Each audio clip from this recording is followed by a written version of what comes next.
Kembali Anda ikuti Smart Happiness bersama Arfan Pradiansa. Kembali Smart Listeners, kami undang Anda untuk bergabung di 0812 11 12 959 atau di live chat YouTube channel Radio Smart FM. Dan masih membahas topik work-life balance, mitos atau kenyataan. Kalau di Anda sendiri sebenarnya ini bisa terwujud nggak sih? Sudah bergabung bersama dengan kami Pak Alex, halo selamat pagi. Dan juga Pak Karmose, selamat pagi. Nanti akan Tasya bacakan ya sebelum kita berakhir talk show-nya. Jadi pastikan Anda tetap bersama dengan kami. Dan untuk Anda yang ingin bergabung, masih kami tunggu. Dan Pak Arfan, mohon dijawab begitu ya.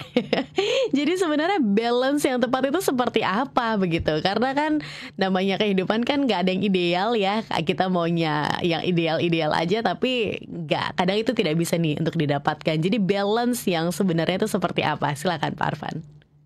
Ini pertanyaan yang bagus sekali ya, dan seringkali kita tidak pernah memikirkan ini gitu. Kita mengatakan ya pokoknya balance itu ya seimbang itu ya 50-50. Bukan itu ya. Balance itu sesungguhnya adalah state of mind. Ini yang penting ya. Balance itu adalah state of mind. Apa itu state of mind? Kondisi pikiran gitu ya. State of mind. Balance itu sesuatu itu disebut balance kalau kita bisa menjalankan peran kita di setiap fungsi dengan sebaik-baiknya gitu ya. Di kantor saya adalah seorang manajer, seorang direktur yang memimpin karyawan. Bisa nggak saya menjalankan fungsi itu dengan baik? Kemudian saya juga adalah di kantor adalah sebagai motivator, gitu ya.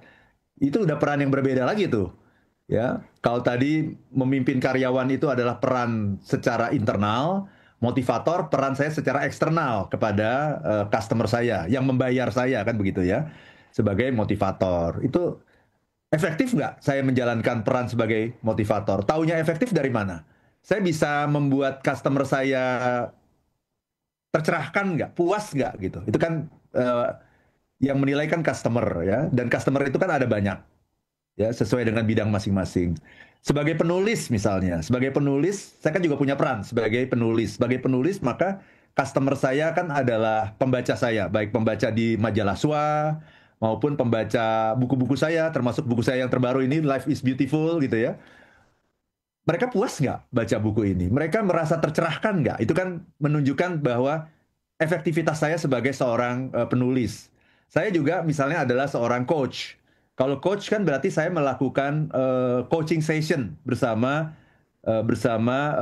coachee saya gitu ya. Orang yang saya bantu. Coach itu adalah orang yang saya bantu agar mereka bisa merumuskan masalah-masalah dalam kehidupan mereka dan mencari solusi yang bisa kita dapatkan dari coaching session. Jadi peran saya di kantor itu ada banyak gitu, ya, baik eksternal maupun internal. Nah, pertanyaannya adalah apakah saya bisa menjalankan semua peran itu dengan baik, dengan efektif dan memuaskan semua customer saya. Nah, itu adalah ukurannya gitu. Yang namanya kalau udah baik berarti sudah balance gitu ya. Nah, tapi balance yang namanya work-life balance bukan hanya itu.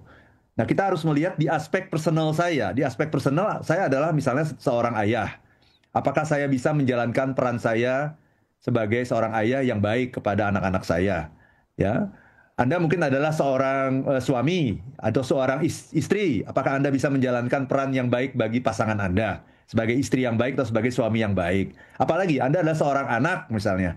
Apakah Anda bisa menjalankan peran yang baik dalam take care dari orang tua Anda? Kan seperti itu. Jadi semua peran itu akhirnya menghasilkan yang disebut sebagai alignment. Ada inner alignment. Ada sebuah keselarasan gitu. Keselarasan baik secara lahir maupun secara batin. Kalau tadi yang saya sebutkan itu respon atau feedback dari customer Anda itu namanya keselarasan secara lahir. Ternyata semuanya bagus nih. Semua customer saya ya, baik itu orang yang mendapatkan motivasi dari saya, yang mengundang saya berbagai perusahaan, orang yang baca tulisan-tulisan saya, buku-buku saya, orang yang saya coach, yang saya lakukan coaching session gitu ya. Itu semuanya merasa mendapat manfaat dari saya. Ya, kemudian anak-anak juga seperti itu. Kemudian pasangan juga seperti itu. Kemudian orang tua juga merasa mendapat perhatian dari saya. Berarti kan itu semuanya align. Nah, itu menghasilkan nanti sebuah ketentraman batin dari saya. Oh iya ya, saya berarti sudah menjalankan semua peran yang dititipkan Tuhan kepada saya dengan sebaik-baiknya. Nah, itu akhirnya menghasilkan ketentraman batin. Itu menghasilkan namanya inner alignment. Jadi dari outer alignment tadi menghasilkan inner alignment, keselarasan baik yang saya lakukan maupun yang saya rasakan. Nah, itulah yang namanya balance ketika kita merasa berarti, merasa meaningful, merasa seimbang, merasa kita sudah menjalankan peran kita itu dengan sebaik-baiknya tanpa mengganggu peran yang lain. Jadi peran-peran itu semuanya selaras gitu. Itulah yang namanya outer alignment dan inner alignment gitu. Itu sesungguhnya yang namanya balance. Jadi dilihatnya itu dari state of mind-nya. State of mind-nya adalah apa? Itu tadi merasa align, merasa selaras semuanya gitu. Tidak ada yang lebih dominan dari yang lain, tapi semuanya berjalan dengan baik dan memuaskan. Itulah yang namanya efektif gitu. Oke, Itu tadi. baik Pak Arfan. Berarti indikatornya ini kadang tadi bisa kita tentukan terhadap diri kita, tapi realitanya kan dirasakan oleh orang-orang di sekitar kita, begitu kan? Contohnya begini Pak Arfan, ketika kita merasa kita sudah work-life balance nih, pekerjaan kita saya rasa sudah oke. Dan di kehidupan pribadi, keluarga juga rasanya sudah oke. Tapi kan kita nggak tahu nih apa yang ada di benak dan juga dirasakan orang yang di luar kita. Misal Pak Arfan, dari pekerjaan, dari sisi customer, atau misal dari sisi rekan kerja.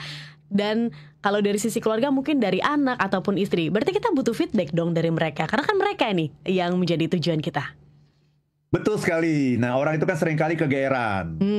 Kegeeran itu kan karena kurang ngaca. Ya kan? Padahal Kurang tiap hari ngaca ya. Ya, ngacanya cuma ngaca yang lahir saja, tapi nggak ngaca yang ada di balik itu. Karena kurang ngaca, maka kita perlu dikasih kaca supaya kita ngaca. Kacanya itu adalah apa? Ya feedback. Kacanya itu adalah umpan balik, komentar, respon dari orang-orang yang menjadi customer kita itu gitu. Jadi awalnya itu yang harus kita dapatkan jangan dibalik gitu. Belum apa-apa sudah inner alignment, itu salah. Yang harus dilakukan nomor satu adalah outer alignment dulu. Apa itu outer alignment? Outer alignment adalah kita harus lihat, kita harus objektif dong. Jangan cuma apa yang saya rasakan, jangan buru-buru masuk ke your feeling. Mari kita lihat apa yang sudah kita lakukan, your action. Nah, caranya gimana? Ya minta feedback dulu, Tasya. Tanya sama customer Anda, bikin survei kepuasan pelanggan. Tanya sama keluarga Anda, pasangan Anda, anak-anak Anda, orang tua Anda, bikin survei juga. Survei kepuasan pelanggan yang personal gitu ya. Jadi itu harus dicapai dulu. Jangan buru-buru masuk ke inner alignment. Inner alignment itu adalah fase kedua, tahap kedua gitu. Nah, seringkali kan kita lompat. Kalau yang Tasya bilang tadi itu namanya lompat, Tasya. Belum apa-apa udah masuk ke inner alignment. Ah, saya merasa damai, saya merasa tentram. Ya, Anda yang tentram, orang lain komplain gitu kan. Tapi Anda nggak tahu aja kan gitu. Namanya kegeeran gitu. Jadi inner alignment itu adalah langkah kedua atau fase kedua. Fase pertamanya adalah outer alignment. Kita lihat secara objektif, peran-peran saya ini berjalan dengan baik nggak? Ada yang keteteran nggak gitu? Kalau ada yang keteteran berarti Anda tidak balance, itu aja. Apakah itu yang keteterannya kantor maupun yang keteterannya adalah urusan rumah, berarti Anda tidak balance. Nah, kalau kita lihat feedback semua udah balance gitu ya, oh ternyata umpan baliknya semuanya bagus. Ya, berarti Anda sudah efektif, berarti Anda sudah mencapai yang namanya outer balance atau outer alignment tadi ya, outer alignment. Nah, baru kita lihat apakah dengan semua yang sudah kita lakukan ini, yang kita mencapai outer alignment ini, apakah kita merasa damai, merasa sejahtera, merasa tenang, merasa tentram, meaningful, atau enggak? Karena bisa saja semua orang sudah menyampaikan feedback yang positif tentang kita, yang baik-baik tentang kita. Tetapi ujungnya kita kok merasa diri kita hampa. Kita kok merasa diri kita nggak selaras dengan diri kita, nggak connect dengan Tuhan misalnya gitu. Nggak connect dengan diri kita sendiri. Berarti outer alignment-nya tercapai, ya keselarasan di luar itu tercapai, tetapi inner alignment, keselarasan batin tidak terjadi. Nah, berarti itu tidak balance juga gitu. Jadi balance itu adalah ketika outer alignment-nya tercapai dan inner alignment-nya tercapai, bisa dirasakan gitu. Itu baru yang namanya balance. Jadi balance sekali lagi adalah apa? State of mind. Itu ada dalam pikiran kita gitu. Itu Tasya. Oke, baik. Pak Arfan, kita jeda dulu sejenak, tapi sebelum kita jeda, satu pertanyaan saya sih, Pak Arfan. Namanya balance itu penting juga nggak? Work-life balance kan? Berarti kehidupan itu nggak cuma kita terhadap orang lain, tapi kita terhadap diri kita sendiri. Karena kadang kita lupa begitu ya, untuk memikirkan bahwa diri kita juga butuh waktu loh untuk bersama dengan diri kita. Izin Pak Arfan untuk dijawab di sesi selanjutnya. Question nih, pertanyaan bagus. Tetap bersama kami Smart Listener. Satu sesi terakhir masih bisa menjadi waktu Anda untuk bergabung bersama dengan kami 0812 11 12 959. Kembali Anda ikuti Smart Happiness bersama Arfan Pradiansa. Satu sesi terakhir Smart Listener, singkat sekali waktunya, jadi pastikan Anda bergabung. Mari, masih ada waktu kurang lebih ya 10 menit lagi begitu ya, kurang dari 10 menit lagi Anda untuk bergabung bersama dengan kami 0812 11 12 959 atau YouTube channel Radio Smart FM. Anda bisa bergabung. Tapi sebelum saya bacakan pesan dari Anda, saya tanyakan dulu nih kepada Pak Arfan. Kira-kira Pak Arfan, untuk agenda di bulan-bulan ini yang mungkin ingin diikuti oleh Smart Listener yang mau meningkatkan level happiness mungkin di pekerjaan dan juga timnya, bisa ikut kemana? Silakan Pak Arfan. Ya, terima kasih banyak Tasya. Ini ada penawaran yang menarik dari saya. Nanti bulan Agustus, tanggal 13 sampai 14 Agustus, hari Rabu dan Kamis ya, kita akan menyelenggarakan acara di hotel. Jadi ini offline ya. Seminar judulnya adalah 8 Character of Leader. 8 karakter kepemimpinan, di mana nanti karakter pertamanya ini akan sangat powerful sekali, yaitu yang namanya called, ya, terpanggil. Nah, teman-teman semua, ini nanti acaranya di Hotel Raffles ya di Kuningan. Jadi kita 2 hari full ya. Jadi 2 hari full tuh nanti Anda akan ketemu saya selama 16 jam tuh, Tasya. Jadi kalau di Smart Happiness ini kita ketemu cuma 1 jam, itu kayak 16 kali ketemu, alias berapa bulan? 4 bulan kita ketemu tuh ya. Tapi secara langsung selama 2 hari. Ya, dan kita juga akan bertemu dengan banyak teman dari berbagai perusahaan. Kita bisa perluas wawasan dan perluas networking juga gitu, teman-teman ya. Jadi silakan teman-teman yang ingin bergabung di workshop ini, daftarkan diri Anda. Hari ini saya berikan sebuah penawaran yang menarik ya. Investasi workshop ini adalah 6 juta rupiah. Ya, 6 juta rupiah itu murah loh, karena kita di Hotel Bintang 5, banyak mendapatkan manfaat, dapat pembelajaran, dapat networking, dan macam-macam lagi ya. Jadi untuk yang mendaftar hari ini, saya berikan harga yang sangat menarik, yaitu 5.250.000 rupiah untuk hari ini. 5.250.000 rupiah. Jadi ada diskon 750.000 loh teman-teman ya. Silakan manfaatkan dengan baik ya. Diskon ini hanya berlaku hari ini saja. Silakan Anda hubungi ILM di 0812 12345 949 0812 12345 949 ya. Itu untuk seminar di tanggal 13 dan 14 Agustus 2025, yaitu The 8 Character of a Leader ya. Nah, selain seminar, saya juga punya buku baru yang Anda bisa dapatkan di Gramedia. Ini lagi banyak nih di Gramedia, teman-teman. Silakan teman-teman langsung beli di Gramedia, atau bisa juga di gramedia.com, atau bisa juga di Tokopedia @arfanpra. Nah, kalau Anda beli buku ini di Tokopedia @arfanpra, Anda bisa mendapatkan tanda tangan langsung dari saya dan juga seminar gratis 2 jam bersama saya ya. Jadi manfaatkan kesempatan ini, silakan langsung hubungi Tokopedia @arfanpra, atau Anda juga boleh menelpon ke 0812 12345 949. Itu Tasya. Baik, silakan Smart Listeners. Tapi untuk workshopnya mungkin, atau Anda ingin mengundang Pak Arfan, Kalau misalnya mau tahu lebih lanjut lagi, terus terlewat begitu ya informasinya, boleh langsung hubungi Smart FM, nanti akan kami lanjutkan informasinya untuk Anda. Baik Pak Arfan, pertanyaan Smart Listeners lebih penting, jadi kita jawab dulu begitu ya beberapa respon di pagi hari ini. Pak Alex Andaro, selamat pagi dari Pontianak, katanya di sana cuaca berawan. Ya memang ya, di Jakarta juga sedang berawan terus nih dari kemarin. Nah, katanya menurut beliau bekerja, kalau menurut lagu tadi, kita beraktivitas bekerja sehari tanpa kena lelah, tanpa ada keseimbangan. Kalau bekerja terus tanpa healing atau istirahat, saya udah selesai bekerja, tiba-tiba ditelepon atasan atau bos, ini tidak menyenangkan sekali karena kita udah sehari-hari bekerja sampai malam, malah disuruh kerja lagi waktu istirahat, katanya. Oke, Pakar Moses bergabung, selamat pagi. Pak Arfan, memang dalam filosofi Chinese perlu keseimbangan atau yin yang, tapi itu apa tergantung mindset masing-masing pihak. Mungkin dari karyawan menganggap kita orang penting sehingga sering diganggu, dan owner menganggap punya karyawan yang loyal dan dipercaya, jadi mana yang benar, katanya.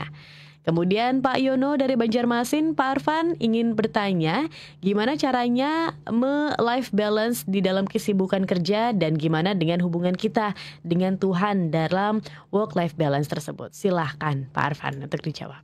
Terima kasih banyak Pak Alex Andaro, ini pendengar setia, Pak Karmoses juga pendengar setia gitu ya, selalu ngikutin acara setiap hari Jumat. Jadi lagi istirahat di telepon ya,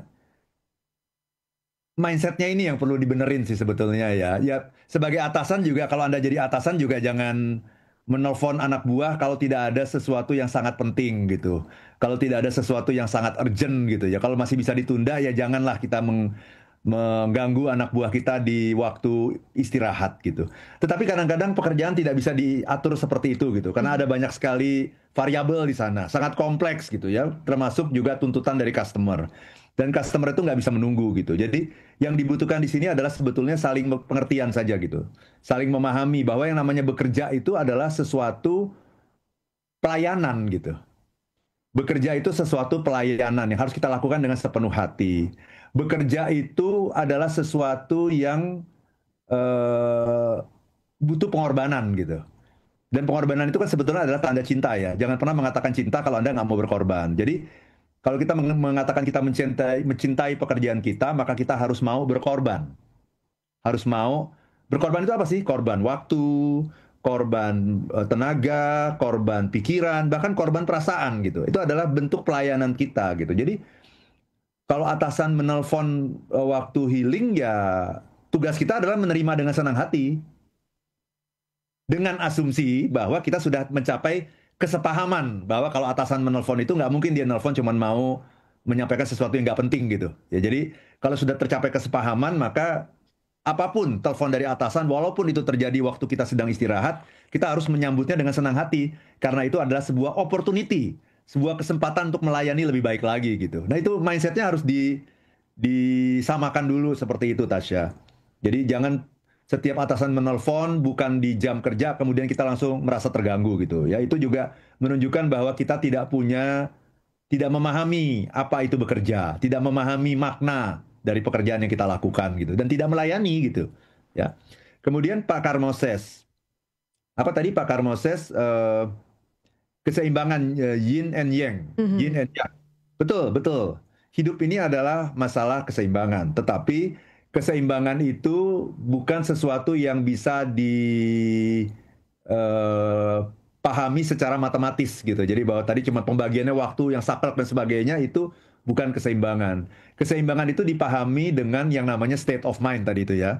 Dan state of mind itu kondisi pikiran ya, keseimbangan pikiran itu terjadi ketika kita mencapai yang namanya outer alignment dan inner alignment. Outer alignment adalah ketika semua customer kita memberikan feedback, umpan balik yang memuaskan, yang menunjukkan bahwa kita sudah efektif untuk menjalankan setiap peran gitu. Itu namanya outer alignment.